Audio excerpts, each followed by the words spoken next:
Ba't ka ba magmamatigas?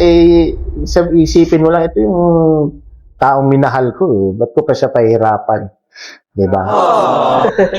Paano nyo po napapanatili ang magandang relasyon sa asawa nyo despite being busy sa business? Mas busy kasi siya. Kung tutusin, no, mas busy siya. Kasi sa business, hawak na niya. Hawak din. Ano kami, equal kami sa responsibility sa business eh. No? Marami lang akong legwork. Nasa labas ako madalas. Tapos siya dito sa office. Pero yung bata kanya, yung finances kanya sa bahay, yung lulutuin kanya, yung kasambahay namin kanya din, assignment ng mga bata kanya rin. Yung mga section nga ng anak ko, hindi ko alam eh. Hindi ko alam. Tuition fee nila, hindi ko alam. Diba?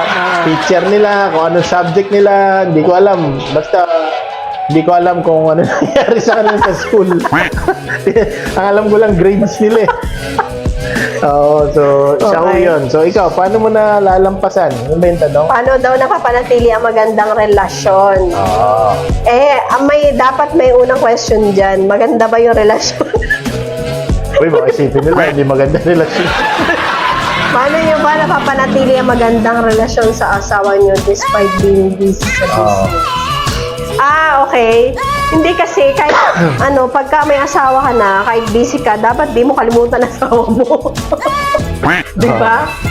Diba? Kahit dapat hindi mo kalimutan yung na may asawa ka. Minsan, yayain mong lumabas, ganyan.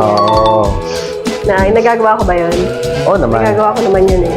Mamaya lalabas tayo. Ganon. Tapos, ano pa ba? Ikaw dapat.